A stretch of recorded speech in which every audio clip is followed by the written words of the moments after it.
I started this podcast because I believe that leadership matters.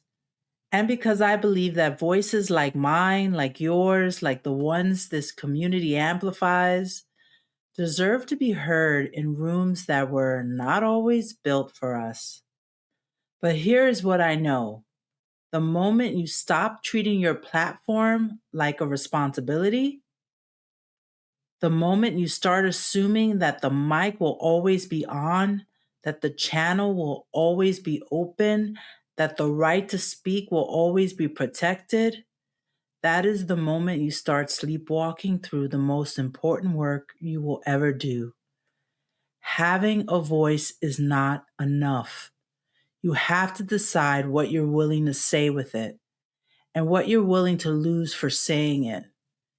If you're watching on YouTube, you'll see a photo.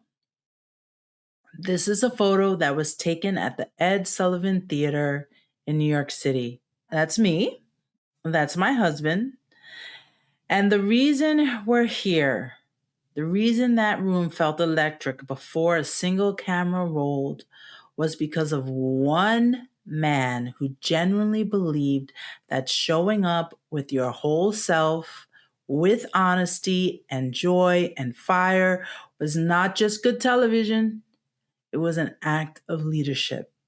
Stephen Colbert and the team at a television program now formerly known as The Late Show. This episode is for you. Roll credits. Hello, and welcome to Building Leadership Community Podcast. I'm your host, Dora Mendez. I am the founder and CEO of Coach Dora LLC. Our guests will be entrepreneurs, small business owners, and community leaders that drive social impact. It can be lonely at the top, but it doesn't have to be. Welcome back to the Building Leadership Community Podcast, the podcast where we explore the leaders, the moments, and the movements that remind us what it looks like to lead with purpose, with courage, with your whole heart. I'm your host, Coach Dora Mendez. Thank you for coming back week after week. And if you're new to our show, please hit that subscribe button. If you're watching on YouTube, like, share, and subscribe. And if you're listening on your favorite audio platform, don't forget to follow us and share this with someone who needs to hear it today. And I am being joined today by a person who makes this episode happen, every episode happen. My husband and the technical force behind this podcast, my co-producer, Dylan Rogers. Hi, how are you? Hi, honey. So today's episode is a little different. It's personal. It's a love letter and maybe a little bit of a eulogy for something that mattered to millions of people who care about truth delivered with humor, about inclusion, and about the quiet radical act of refusing to look away when the world needs you to pay attention. Stephen Colbert hosted the last Late Show on Thursday, May 21st, 2026. And we have some feelings about that, right, honey? Mm-hmm. So let's talk leadership lessons from Colbert. I want to take a moment and talk about why this matters for a podcast called Building Leadership Community. Because Stephen Colbert was not just a comedian, he was not just a late night host. He was, in my opinion, one of the most consistent public models of what principled leadership looked like in impossible circumstances. Here is where I'll share our Late Show story. I want to take you back in time to the day we walked into 1697 Broadway, the Ed Sullivan Theater. If you've never been to a live taping like The Late Show with Stephen Colbert, we highly recommend it. We recommend the experience, and I'll share exactly what that was like in a few minutes. But what I want you to understand is that it was never just about watching a TV show get made. We went as fans, we went as family, and we went because for years, in moments that felt genuinely scary for this country, the United States, Stephen Colbert's desk was one of the few places on US television where someone with influence on a powerful platform was saying the things that needed to be said with intelligence, with humor, and with unmistakable moral clarity. We sat in those seats knowing we were part of something. And then, before the cameras even started rolling, Stephen Colbert walked out. It was the host conducting a pre-taping Q&A.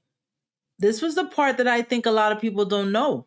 Stephen Colbert is not someone who phones it in. Before every taping, he comes out and he talks to the audience, not a warm-up comedian, him. And it sets the entire tone for the night. So I want to bring in Dylan. Hello again. Hey, honey. So I want to bring in Dylan here because we experienced this together, and I think each of us took something different away from it. So you're my guest today. The usual format for Building Leadership Community podcast is a interview format. So I'm going to be interviewing you today. How do you feel about that, honey? That sounds good. We've been processing this together, and so we decided to bring it on the show. And so I have a couple of questions for you. I'd love to hear how you're processing all of this. When Steven walked out before the taping, what was your immediate reaction? What did the energy in the room feel like? Well, I was surprised and delighted. I didn't know really what to expect, and we were sitting like kind of on the right, close to where the band is. So we had a really good view of the band, which that was really nice. And then Stephen came out and talked to the audience, and I felt like we had a good view, and there was a good view in every part of the theater, the way it was arranged. It feels a little smaller than what it seems like on TV. You were there as my partner and as someone who watches the show with me, in bed Hmm. at night. What surprised you most about seeing him in person versus on television? I don't know if I was really surprised, but it was just interesting seeing how they do the show in segments, and then of course, we were there at like 4:30 in the afternoon. So let me follow up, I guess, Hmm. from a production standpoint, because you're someone who makes content. You Yeah. help co-produce the show, you edit the show, and all of that. Since you're someone who makes content, what did you notice about how he commanded the room, and what did he do that any leader or community or communicator could learn from? Well, he was very engaging with the audience members, sometimes acknowledging individual people in the audience. I thought he kind of like led the pacing of what was happening, also acknowledging crew members. And I don't remember if they did a second take of anything, but he was in communication with his crew members as well. Yeah, they didn't. I think like pre-taping, it was just organic, Hmm. and then during the taping, they basically told us everything that was going to happen. Like even Yeah. talked to I guess it's a stage manager, right, and Hmm. or the director, and then so yeah, and it was very like they just walked us through everything, and I mean, I've been to other television show tapings, and in other shows, like I went to a live taping of the Cosby Show back in the day. I think I was in high school, and they had like a warm up comedian, and like they coached us on like when to clap and when to laugh, and Yeah. that didn't happen at this show. There was no coaching. They just walked us through like everything that they were doing, and said if you want to clap, if you want to whatever, just go ahead. There was no coaching, there was no like applause sign. I just remember everything just felt really organic, and Hmm. they just shared like what we should expect was going on, but there was like no coaching or no, it was just felt very organic. Hmm. How did you feel about it? Can I tell you one thing that did surprise me? Yes, I asked you. I asked you. Yeah. Right. Well, it wasn't something about Stephen Colbert in particular. It was just about the show in general that surprised Go me. ahead. They were taping half of one show and half of another show, like half of one episode and half of another episode. And then he was very gracious about telling us what was going to happen in the context of, okay, now we're going to do this again for the next episode, and I'm going to come out and we're going to repeat that part so that everything made sense to the audiences. Yeah, because I think we were on a Thursday that we went, and I think on Thursday he tapes like two shows so that Friday they don't work. So I think we got to see two different monologues, Yeah. and they had the television screens towards us so we could see the opening credits, and then we can see they always do like some kind of like bit, so we got to see like the bit. And then I think in that particular show, he has a segment where he reads, sometimes they have newspaper articles out. Hmm. And then I think, so we could see the article that he was talking about. So we could see what everyone at home on television would be seeing. So that was kind of cool. Yeah. And you remember John Batiste was still there when we went. Yes, because it was before COVID. I think we went before COVID. And it was Yeah. what was it, 2019? 2019, March 19th, 2019. Yeah, so I think you'll share some photos in this Mhm. episode and even our ticket. Like I can't believe I still have like our e-ticket. So on our photos from that occasion. Yeah. Do you have any questions for me? Yeah, I do. So, was there a specific moment during the Q&A where something he said or did stuck with you, like something that felt less like a TV host and more like a genuine human being in the room with you? Absolutely. I was really impressed, during that open Q&A with the audience. There were tourists, there were tourists, um, people who were not native New Yorkers in the room, Mhm. and I can't remember what country they were from, but it was someplace far away. I can't remember the country, but I was really impressed by like the encyclopedic knowledge that he had about their country, and they were too. Like he Mhm. had mentioned something about the culture, and they just seemed like really surprised, but like really overwhelmed by the fact that he knew, like he understood this about the culture. I can't remember what country it was, but I do remember, because I think the reason why I don't remember the country, because then all of a sudden it felt like he was having a private conversation with this couple. It was a couple, and it just felt like we were witnessing this private conversation, and it felt really intimate even though he was in the room, in a big theater. It just felt like he had this Q&A, and he had this way of making like everyone he was talking to feel like it was just them, like if it was just them in the room. And so that was really, really genuine, and I was really impressed by his like encyclopedic knowledge of people, the visitors, of the tourists, like their countries and their cultures. Yeah, that was very impressive. Oh, so what do we want to share? What do we want to say to someone who has never been to a live taping and is wondering whether it's worth it? What do you take Well, home from that kind of experience? it's free, so there's that, and it's a great experience. The only other taping I had been to before that was not Craig Kilborn. Anyway, I can't remember the name of the guy. Was it the Uh, Scottish? the one who used to date Jennifer Love Hewitt, Oh, Carson Daly. Carson Daly. Oh, that you were really off there. So you're talking Yeah, about Carson Daly, yeah. This who's was like on 20 years ago. who's on the Today Show, on the morning show here in the US. But before, he was on MTV, which was international. Yeah, So he's now on a US morning show, the Today Show. But yeah, I yeah, forgot that he had a show, a late night yeah. show. I went there with my cousin when she was visiting. And what did you want to share about that? Um, and it was kind of interesting.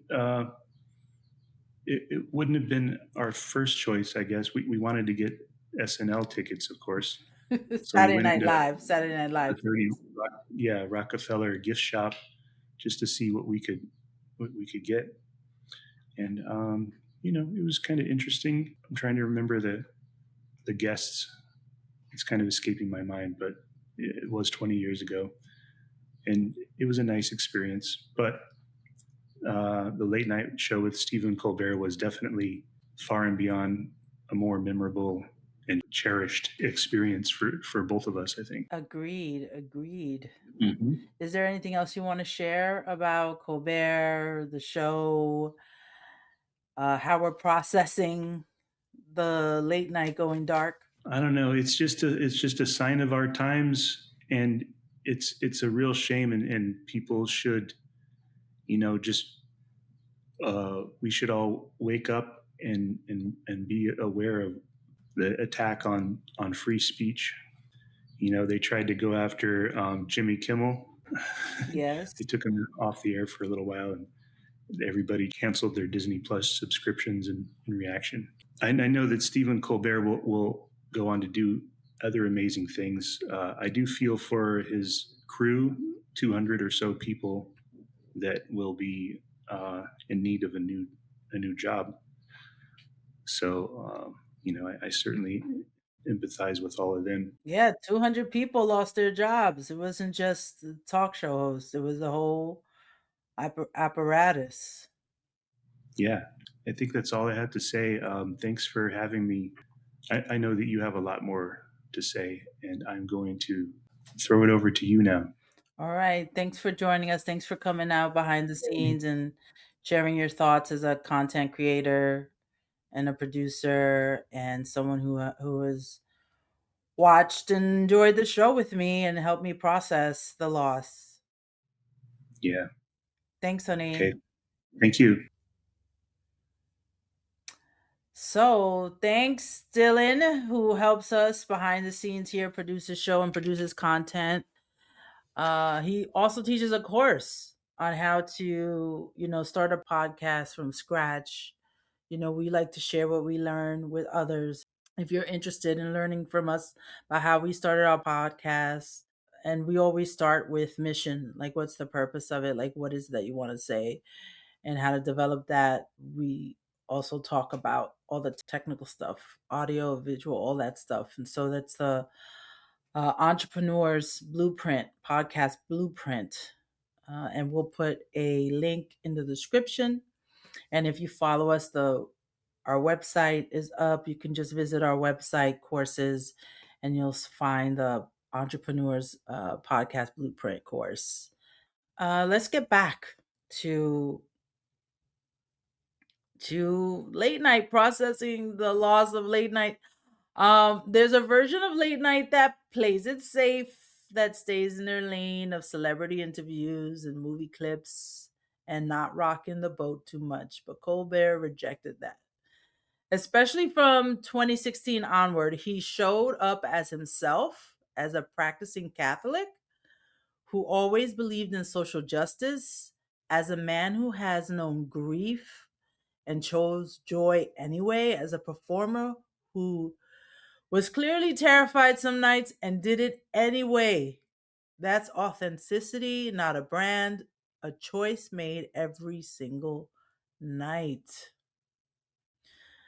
So, as you know, we're building leadership community. And when I think about inclusion, I think about his show as being a place where people felt seen. Like Dylan and I talked about how his genuine interaction with the audience at the show taping. His show was a place where people felt seen, where the audience wasn't just a prop, as we experienced firsthand. He talked to us, he listened. He brought guests who weren't just there to plug something, but to actually have conversations. Authors, artists, economists, journalists, politicians, poets, alongside the celebrity superstars. He modeled what it looked like to build a room where everyone belongs. Moreover, he personified resistance to authoritarianism. This is the one that I feel most deeply. There were nights where you could feel the weight of what he was carrying, the responsibility of being a voice in the dark. He never stopped. He never normalized what was not normal. He used every tool he had, humor, poetry, satire, to remind his audience that their discomfort was appropriate, their engagement was necessary. That is leadership. I didn't think I was going to get so emotional about this. The world needs more people who will not look away from corruption and authoritarianism. And for 11 years, every weeknight, Stephen Colbert didn't look away. If you follow me, you know I share a personal reflection on my Substack where I share what I've been sitting with after the final Late Show. I keep coming back to this. Representation matters, not just seeing people who look like you on screen, but seeing people who believe what you believe, who are afraid of what you're afraid of, and who show up anyway. For a lot of us, the Late Show was that. Sitting in that theater with Dylan beside me, I felt it. I felt what it was like to be in a room that someone built with intention. A room that says smart people are welcome here. Complicated feelings are welcomed here. Your anger and your hope can coexist here. We're going to miss that room. But I also think the lesson for all of us, everyone listening, everyone building their own community, in that you can build that room too. Everyone can build that room. That is the benefit of having a podcast and being on this platform. You can build a room with intention. You can build that room in your organization, in your family, and on your own podcast. The principles are the same. Be honest, stay curious, refuse to be indifferent, and treat the people in your audience like they matter. Because they do. Because you matter. Your story matters. Your leadership matters. Thank you to all our listeners and viewers for coming back week after week to be inspired, stay motivated, stay connected in community, and feel less alone as a leader during these challenging times. Before I let you go, I want to hear from you. Where were you last Thursday, May 21st? Were you a Late Show fan? Did Stephen Colbert's work matter to you? Have you ever been to a live taping of anything, and what did that experience give you? Even if you weren't a fan of the show, I'd love to hear from you. Drop it in the comments if you're on YouTube, or find us on social media, LinkedIn, Facebook, Instagram, and Substack. Tell us your story. And if this episode resonates with you, if you believe like I do, that authenticity and inclusion and courage to resist what is wrong are not just nice ideas, but the foundation of real leadership, please share this episode. Send it to someone who needs to hear it today. Let's not take our First Amendment rights for granted. Thank you to my husband Dylan for being my person in that theater and everywhere else. Thank you for helping me make this podcast what it is. And thank you, generally, from the bottom of my heart, to Stephen Colbert for 11 years of showing up. I'm Coach Dora. This is Building Leadership Community.